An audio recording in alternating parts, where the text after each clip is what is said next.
And that is, first of all, consistently low supply combined with a wealthy income demographic. So if you've got consistently low supply and wealthy people wanting to buy there, you will have consistent growth over the long term because you have people fighting over each other who can afford to push prices up. And it's very simple. Look, it's so common in Sydney. There's a lot of cash buys you have in wealthy areas. So it's very common. Look, third and fourth I've got there, your access to high paying jobs and your lifestyle triangle. So look, those kind of key points there, the reason they're there is because in Sydney, generally, people want to live close to where they work. And it's close in Sydney is like within half an hour, to give you an idea. It's not like your Geelong or Newcastle or somewhere like that. That's about, I'd say, your best kind of, like closest you'll kind of get in terms of good access to those jobs. Lifestyle triangle as well is in people in Sydney generally like living close to the CBD and the water. It's just, and if you follow the waterways and the major, should I say, transport lines and also where the high paying jobs, that's generally where all the best suburbs are. So key in Sydney, access to high paying jobs and lifestyle triangle. Look, along with this, my points 5, 6, and 7 there, accessibility, school zones, facilities, and hospitals. Accessibility, as I've said, you have transport lines that really change that a lot. If anyone knows Sydney well, you'll know we have the metro line coming in, 2 major lines being put in. Actually, it's kind of like 3 because it does go north and south of the bridge, and it's 2 south of the bridge. But in those areas, that's going to change accessibility a lot. You also got major sort of road upgrades and all that kind of thing coming over in the coming years too. So I know you got the North Harbour Tunnel. The West Harbour Tunnel from memory under Birchgrove to Woolwich there. From memory, that's another one. And those are all key. That cuts down your lifestyle triangle and your access to high paying jobs. School zones are important in Sydney, and it's particularly important for the wealthy income demographic. We have obviously quite a diverse, population here in Sydney. So we've got, plenty of people from Europe, plenty of people from Asian backgrounds as well. And also even plenty from different parts of the world too. So your lifestyle people generally live near the water. Your generally Asian community here, live, I'd say, close to many of the very good schools. So do your wealthy sort of business people, so they generally live near them. So it's really important. Finally, on this point number 7 is facilities and hospitals. So it's not everyone's most common thing they look at, but facilities are important because as the wealthier demographic and people age, they do need access to things. And it's not only access to things for older people, it's also young people. Like you want them to, like wealthier families and people who have the money, they want their kids to be able to play in backyards. They want them to be able to play in sports parks, in actual arenas, all those sorts of things. They want to be close to the beach facilities. They might want to be, it could even be something, as simple as being close to a good health precinct or something like that. So that's why I've also got hospitals there. Hospitals actually help create capital growth because hospitals are always going to be government backed. Healthcare will always be there. Because people have to survive, right? And also in hospitals, you have a lot of very high paying jobs that are consistently government back there. So doctors, surgeons, anesthetists, they're all there. Dentists, generally facial surgeons, they're all there too. So all these sorts of people are generally in hospitals. And they people who actually work in a hospital, generally they are probably a prime example of someone who doesn't want to live too far away because they do overtime all the time when they're doing like surgery, or they have a mass sort of demand to get through people. And not only that too, they get called into abnormal shifts because someone might be dying all the time, and it's what they do as a job. So they're a particularly good example of someone who doesn't want to live too far away from where they work.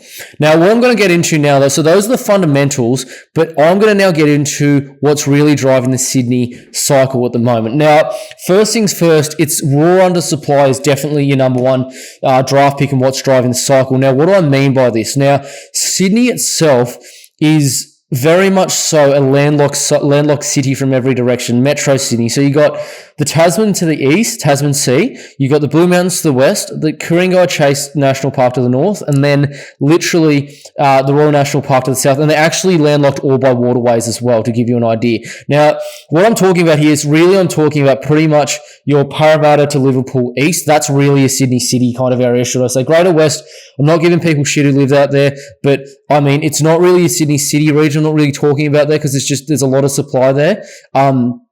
But that's where I'm really talking. There's just no land left. That's the biggest issue. So that's really driving it. If you have any land there, especially if it's an abnormal block, or a block with some abnormal characteristics to it, it's very in demand. Proximity to the CBD, water and jobs. Look, Sydney is a very unfair city to people who don't live near the CBD, the water and the jobs, because you have a very uneven, should I say, demographic of people depending on where they live.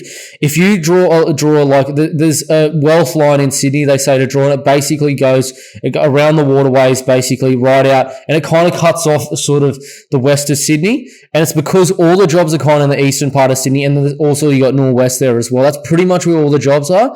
They're all generally close to where the waterways are too, and they're not overly hard to get into the CBD either. So it's very uneven between, you got a lot of people in those areas who earn a lot of money. Generally, the household income's like $3,000 a week or more. And that's for working professionals, I'm saying.